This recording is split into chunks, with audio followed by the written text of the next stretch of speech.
America's imperialistic interference within other countries is often looked at in a negative lens, as seen in the Vietnamese War and the Korean War. But what happens when the United States uses its excessive power to quell a nation whose imperialistic tendencies have caused more harm than their own? Japan being forced open to Western influence by American ships in 1853 was the beginning of certain political tensions within the nation. While many were open to accepting new ways of American influence, this forced intrusion helped spark a wave of Japanese nationalism, leading to a series of battles, allowing Japan to expand its military and territories, creating them into a leading world power. This power was abused, however, in the invasion of China in 1931 and leading into the Second World War, with events such as the killing and horrific abuse of Chinese civilians and their siding with the Axis powers.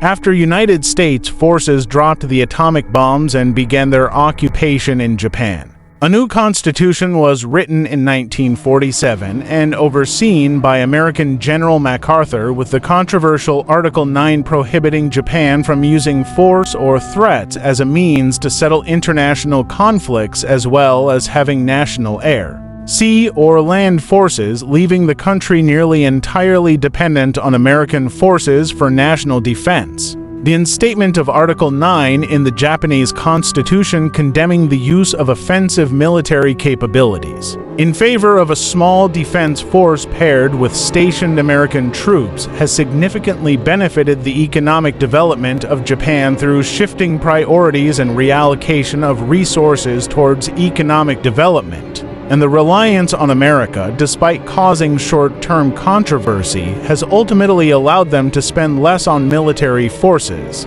Despite the Japanese conservatives feeling uneasy about the reliance on America for national defense, the loophole in Article 9 of the Constitution comes in the fact that it prohibits the threat or use of force to settle international conflict, but does not seem to prohibit the use of militarism sheerly for the use of self-defense, as well as the treaty signed in 1952, seeing that the United Nations recognized that every nation should have the right to have a force for national defense. When the Korean War broke out in 1950, General Douglas MacArthur, the supreme commander of the Allied powers stationed in Japan, ordered the creation of a national police force of about 75,000 trained in American ways, with the goal of defending the peace. Later in the post-war period, reform of the Constitution was denied as there was enough support from the Socialist and Communist parties. The Liberal Democratic Party was in control, however, and they opted in for a clause of limited rearmament under the protection of the states, and despite backlash from both sides of the political spectrum and pressure from the United States, the policy prevailed.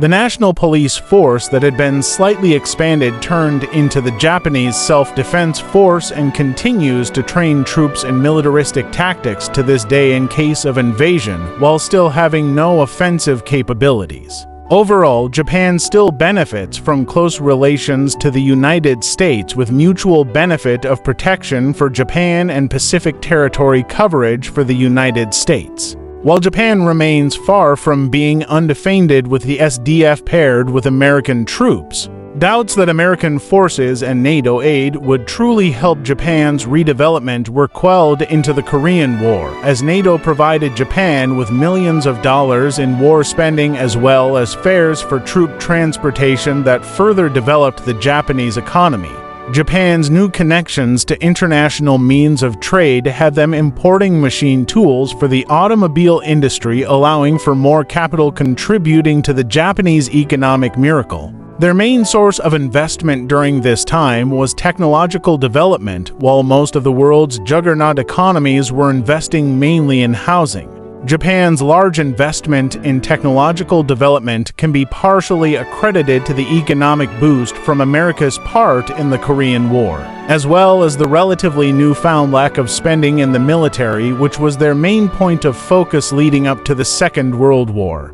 In sum, the American occupation of Japan that began as a means to quell the ultranationalist and fascistic tendencies of the Japanese Empire after World War II was the biggest disguised blessing the nation has ever seen. The American overseen constitution that implicated the prohibition of offensive military capabilities divided the population at first because of fear of vulnerability for the rebuilding state as well as the lack of independence Japan had as a state, but allowed the people fundamental values of guaranteed rights, civil law, and equality. This American occupation and the treaty that followed offered a mutually beneficial agreement that stands to this day that provides America with military bases in Japan that cover eastern territories, and provided Japan with military protection from a dominant world power and connections to NATO countries for trade and exports. Japan has also reaped the benefits of America's democratic system, taking away power from the emperor who once reigned supreme but now gives citizens a say in how the nation is governed, and provided a model for how an economic boom could occur.